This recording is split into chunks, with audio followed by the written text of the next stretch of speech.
Hi, today I'm going to be talking really personally about how menopause affected my mental health and the anxiety and depression and even paranoia that gave me.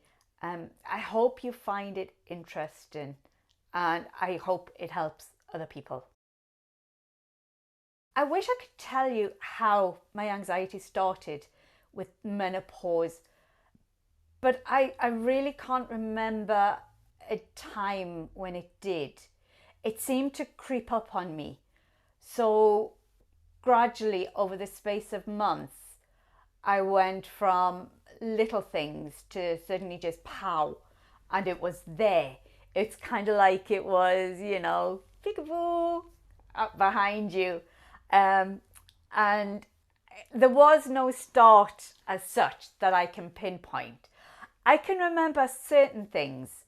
For example, I can remember testing the door a few more times, worrying that my OCD was back because I'd started having intrusive thoughts again. So I worked really hard on trying to get rid of them on the CBT that I'd been taught, but there was something that kept coming back and coming back. And I went to see the doctor and I got some antidepressant tablets, but they didn't seem to do anything. I talked to people, which helped with a lot of things, of course, but it was still there underneath. And I started thinking that this must be my fault. This must have been because I was doing something wrong. It began very, very gradually, as I said, with things like checking my door, checking that I'd closed it, and checking and checking and checking. And worrying about things. The freezer, oh my God. I would worry constantly that I'd left the freezer door open and that everything was going to be ruined, or that I'd left the hair straighteners on. Even on days when I hadn't used the hair straighteners, I would go off to work and I'd find myself doubting what I'd been doing that morning and had I left them on. And I used to have to really consciously think, you weren't even using hair straighteners this morning, so come on, let's get going, let's get going. And I began doubting myself at work. I would double check everything and then I'd check it again. And then sometimes I would just ask somebody else if they could just run a little eye over it because I wasn't quite sure. And really I was wanting them to tell me that it was okay because I doubted myself so much. And that developed where I started worrying that people were getting really, really angry and upset that I was asking them to check my work.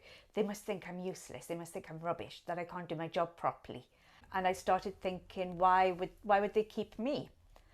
And the ironic thing is, at the same time, I was getting offered positions, promotions from the position I was at, and they were much lower jobs than I'd done in the past.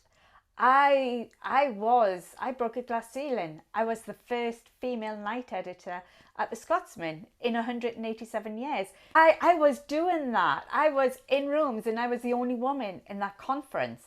And I used to just put my big girl's knickers on and get into that room and give my voice out as much as I can. And suddenly I was too scared to do anything. I was getting offered these positions and I was turning them down because I was already awake at 2 o'clock in the morning, 3 o'clock in the morning worrying. So if I took promotion, that was just going to be worse and I couldn't cope with that. So I went from putting the entire paper to bed every night, including during wars, to suddenly not being able to trust myself to do anything. So I turned down all the promotions and told everybody I was happy that way. But really I was looking at the positions and part of me was thinking, I used to want that. Why don't I want that anymore? And I started thinking maybe it's just laziness, it's just old age. Never once did I think it's because your hormones are making you doubt everything you do. I started worrying so much, I was shaking before I went into work. There was one time we did a page and I was the last person to look at it before it got sent off for the final look and to go off to the printers. So I knew there was a backup system. I knew it would have been seen. But I started worrying that I had overwritten this file and the wrong file had been sent. And the page that went in would have been last week's instead of this week's. And on the Monday morning when I went into the office, I was literally shaking. And I asked my colleague if she could check that the magazine was okay. And she had looked through and she said, yeah, it looks beautiful. And I started crying. I was so relieved. I had convinced myself I was going to lose my job, because by that point I was convinced everybody was talking about how bad I was at work. They didn't like me. They didn't want me there. Why do we still have her? She's not as good as she used to be, or she's not as good as we were told. And I would really doubt everything I was doing. It got where I would go out on my lunch breaks and I would go down to the Thames. We work in an office so close to the Thames, and I would go down and I'd start worrying and thinking and just wondering what it would be like to just float away and escape. And that's never been me at all.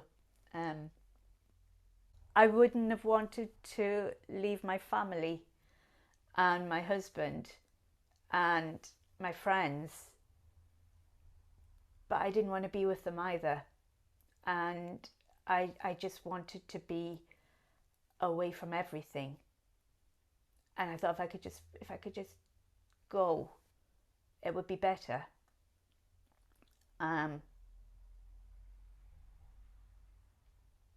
Yeah, that was a bad time. I started not trusting myself not to jump in. So I would open up a job at work and I'd start a project and leave it. So I had a reason to go back into the office,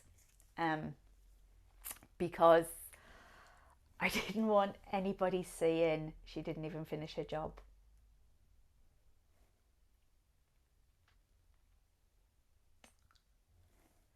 This is why I'm so passionate about raising menopause awareness, because I don't want anybody else to ever feel that way.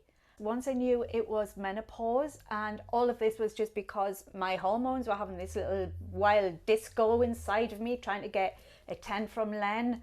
Once I knew all that, I could take control and I could start understanding my hormones, so that when I was having a bad day, I was able to say to myself, this is your hormones, this is not you. People aren't talking about you. Nobody's slagging you off behind your back. This is just your hormones.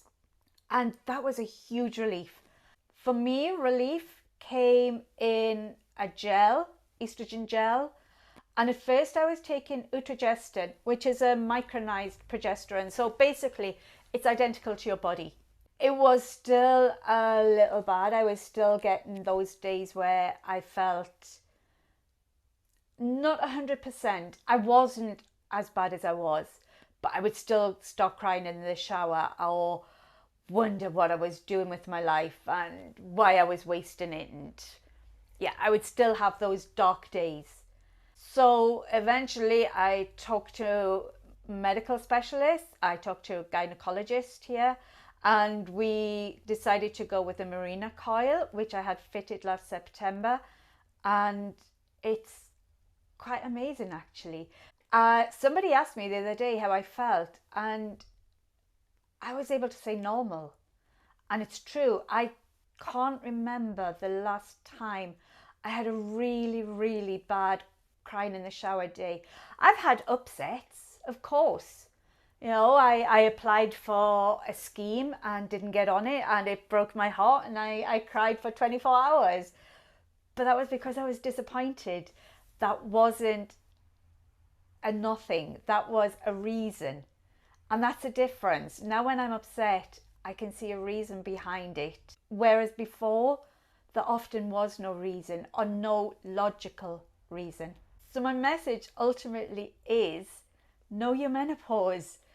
Because it's only by understanding what your hormones do to you that you can start fighting it. Oh, I'm going to get so much rubbish for the word fighting there, but I'm keeping it in. And it's worth it. You're worth it. Sorry, L'Oreal. But yeah, you're worth it.